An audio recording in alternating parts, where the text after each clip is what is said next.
श्रीमद्भागवत महापुराण दशम स्कंध अथैकविंशो अध्याय वेणुगीत। श्री सुखदेव जी कहते हैं, परीक्षित, शरद ऋतु के कारण वह वन बड़ा सुंदर हो रहा था। जल निर्मल था और जलाशयों में खिले हुए कमलों की सुगंध से सनकर वायु मंद मंद चल रही थी। भगवान श्री कृष्ण ने गौओं और ग्वाल बालों के साथ उस वन में प्रवेश किया।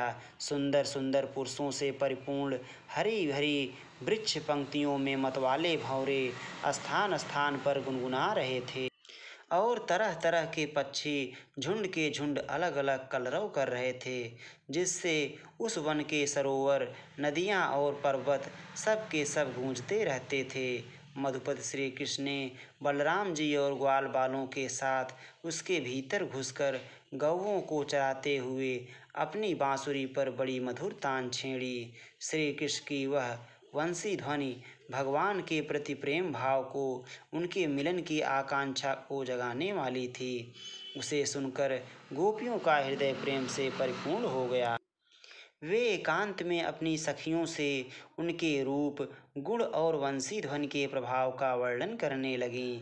ब्रज की गोपियों ने वंशी ध्वनि का माधुर्य आपस में वर्णन करना चाहा तो अवश्य, परंतु वंशी का स्मरण होते ही उन्हें श्री कृष्ण की मधुर चेष्टाओं की, प्रेमपूर्ण चितवन, भौहों के इशारे और मधुर मुस्कान आदि की याद हो आई। उनकी भगवान से मिलने की आकांक्षा और भी बढ़ गई। उनका मन हाथ से निकल गया। वे मन ही मन वहाँ पहुँच गई जहाँ श्री कृष्ण थे। अब उनकी वाणी बोले कैसे, वे उसके वर्णन में असमर्थ हो गईं। वे मन ही मन देखने लगीं कि श्री कृष्ण ग्वाल बालों के साथ वृंदावन में प्रवेश कर रहे हैं। उनके सिर पर मयूर पिच्छ है और कानों पर कनेर के पीले पीले पुष्प, शरीर पर सुनहला पीतांबर और गले में 5 प्रकार के सुगंधित पुष्पों की बनी वैजंती माला है। रंगमंच पर अभिनय करते हुए श्रेष्ठ नट का सा क्या ही सुंदर वेश है। बांसुरी की छिद्रों को वे अपने अधरामृत से भर रहे हैं। उनके पीछे पीछे ग्वाल बाल उनकी लोक पावन कीर्ति का गान कर रहे हैं। इस प्रकार वैकुंठ से भी श्रेष्ठ वह वृंदावन धाम उनके चरण चिन्हों से और भी रमणीय बन गया। परीक्षित, यह वंशी ध्वनि जड़ चेतन समस्त भूतों का मन चुरा लेती है। गोपियों ने उसे सुना और सुनकर उसका वर्णन करने लगी। वर्णन करते करते वे तन्मय हो गईं और श्री कृष्ण को पाकर आलिंगन करने लगीं। गोपियाँ आपस में बातचीत करने लगीं। अरे सखी, हमने तो आँख वालों के जीवन की और उनकी आँखों की बस यही इतनी सफलता समझी है, और तो हमें कुछ मालूम ही नहीं है। वह कौन सा लाभ है? वह यही है कि जब श्याम सुंदर श्री कृष्ण और गौर सुंदर बलराम ग्वाल बालों के साथ गायों को हाँक कर वन में ले जा रहे हों या लौट कर ब्रज में ला रहे हों, उन्होंने अपनी अधरों पर मुरली धर रखी हो और प्रेम भरी तिरछी चितवन से हमारी ओर देख रहे हों, उस समय हम उनकी मुख माधुरी का पान करती रहें। अरे सखी, जब वे आम की नई कोपलें, मोरों के पंख, फूलों के गुच्छे, रंग बिरंगे कमल और कुमुद की मालाएं धारण कर लेते हैं, श्री कृष्ण के सांवरे शरीर पर पीतांबर और बलराम के गोरे शरीर पर नीलांबर फहराने लगता है, तब उनका वेश बड़ा ही विचित्र बन जाता है। ग्वाल बालों की गोष्ठी में वे दोनों बीचों बीच बैठ जाते हैं और मधुर संगीत की तान छेड़ देते हैं। मेरी प्यारी सखी, उस समय ऐसा जान पड़ता है मानो 2 चतुर नट रंगमंच पर अभिनय कर रहे हों। मैं क्या बताऊं कि उस समय उनकी कितनी शोभा होती है। अरे गोपियों, यह वेणु पुरुष जाति क्या होने पर भी पूर्व जन्म में न जाने ऐसा कौन सा साधन भजन कर चुका है कि हम गोपियों की अपनी संपत्ति दामोदर के अधरों की सुधा स्वयं ही इस प्रकार पिए जा रहा है कि हम लोगों के लिए थोड़ा सा भी रस शेष नहीं रहेगा।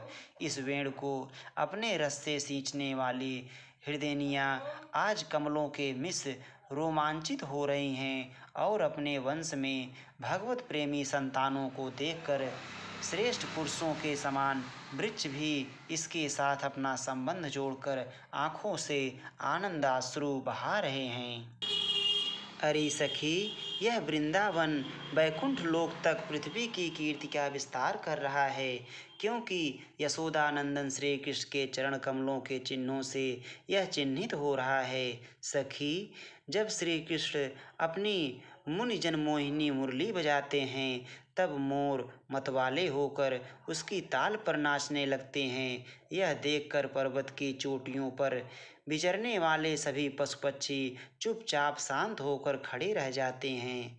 अरे सखी, जब प्राण वल्लभ श्री कृष्ण विचित्र वेश धारण करके बांसुरी बजाते हैं तब मूढ़ बुद्धि वाली ये हरिणियाँ भी वंशी की तान सुनकर अपने पति कृष्ण सार मृगों के साथ नंद नंदन के पास चली आती हैं और अपनी प्रेम भरी बड़ी बड़ी आँखों से उन्हें निरखने लगती हैं। निरखती क्या हैं, अपनी कमल के समान बड़ी बड़ी आँखें श्री कृष्ण के चरणों पर निछावर कर देती हैं और श्री कृष्ण की प्रेम भरी चितवन के द्वारा किया हुआ अपना सत्कार स्वीकार करती हैं। वास्तव में उनका जीवन धन्य है। हम वृंदावन की गोपी होने पर भी इस प्रकार उन पर अपने को निछावर नहीं कर पाती। हमारे घर वाले कुढ़ने लगते हैं, कितनी विडंबना है। अरे सखी, हरिणियों की तो बात ही क्या है। स्वर्ग की देवियाँ जब युवतियों को आनंदित करने वाले सौंदर्य और शील के खजाने श्री कृष्ण को देखती हैं और बांसुरी पर उनके द्वारा गाया हुआ मधुर संगीत सुनती हैं, तब उनके चित्र विचित्र आलाप सुनकर वे अपने विमान पर ही सुध बुध खो बैठती हैं, मूर्छित हो जाती हैं। यह कैसे मालूम हुआ सखी? सुनो तो, जब उनके हृदय में श्री कृष्ण से मिलने की तीव्र आकांक्षा जग जाती है तब वे अपना धीरज खो बैठती हैं, बेहोश हो जाती हैं। उन्हें इस बात का भी पता नहीं चलता कि उनकी चोटियों में गुथे हुए फूल पृथ्वी पर गिर रहे हैं। यहाँ तक कि उन्हें अपनी साड़ी का भी पता नहीं रहता, वह कमर से खिसक कर जमीन पर गिर जाती है। अरे सखी, तुम देवियों की बात क्या कर रही हो? इन गौओं को नहीं देखती? जब हमारे कृष्ण प्यारे अपने मुख से बांसुरी में स्वर भरते हैं और गौवें उनका मधुर संगीत सुनती हैं, तब ये अपने दोनों कानों के दोने संभाल लेती हैं, खड़े कर लेती हैं और मानो उनसे अमृत पी रही हों। इस प्रकार उस संगीत का रस लेने लगती हैं। ऐसा क्यों होता है सखी? अपने नेत्रों के द्वार से श्याम सुंदर को हृदय में ले जाकर वे उन्हें वहीं विराजमान कर देती हैं और मन ही मन उनका आलिंगन करती हैं। देखती नहीं हो, उनके नेत्रों से आनंद के आंसू छलकने लगते हैं और उनके बछड़ों की तो दशा ही निराली हो जाती है।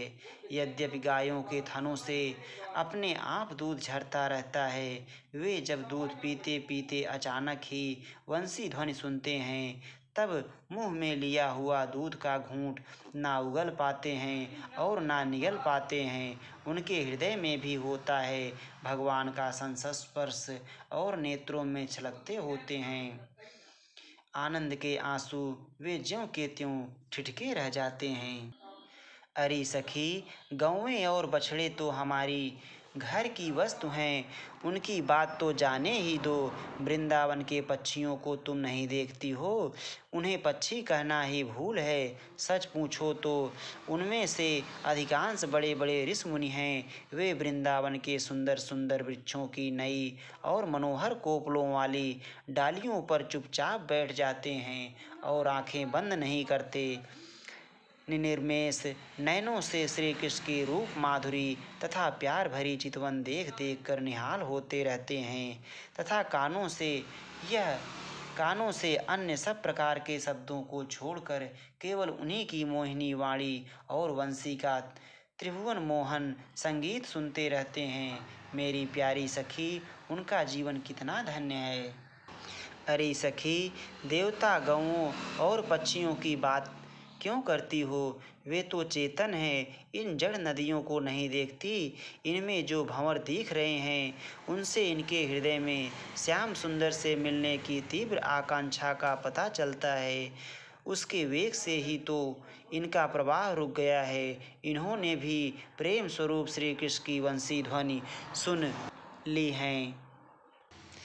देखो देखो, ये अपनी तरंगों के हाथों से उनके चरण पकड़कर कमल के फूलों का उपहार चढ़ा रही हैं और उनका आलिंगन कर रही हैं, मानो उनके चरणों पर अपना हृदय ही न्यौछावर कर रही हैं। अरे सखी, ये नदियाँ तो हमारी पृथ्वी की, हमारे वृंदावन की वस्तुएं हैं। तनिक इन बादलों को भी देखो। जब वे देखते हैं कि ब्रजराज कुमार श्री कृष्ण और बलराम जी ग्वाल बालों के साथ धूप में गौवे चरा रहे हैं और साथ साथ बांसुरी भी बजाते जा रहे हैं, तब उनके हृदय में प्रेम उमड़ आता है। वे उनके ऊपर मंडराने लगते हैं और वे श्याम घन अपने सखा घनश्याम के ऊपर अपने शरीर को ही छाता बनाकर तान देते हैं। इतना ही नहीं सखी, वे जब उन पर नन्ही नन्ही फूहियों की वर्षा करने लगते हैं, तब ऐसा जान पड़ता है कि वे उनके ऊपर सुंदर सुंदर श्वेत कुसुम चढ़ा रहे हैं। नहीं सखी, उनके बहाने वे तो अपना जीवन ही न्यौछावर कर देते हैं। अरे भटू, हम तो वृंदावन की इन भीलनियों को ही धन्य और कृतकृत्य मानती हैं। ऐसा क्यों सखी? इसलिए कि इनके हृदय में बड़ा प्रेम है। जब वे हमारे कृष्ण प्यारे को देखती हैं, तब इनके हृदय में भी उनसे मिलने की तीव्र आकांक्षा जाग उठती है। इनके हृदय में भी प्रेम की व्याधि लग जाती है। उस समय ये क्या उपाय करती हैं, यह भी सुन लो।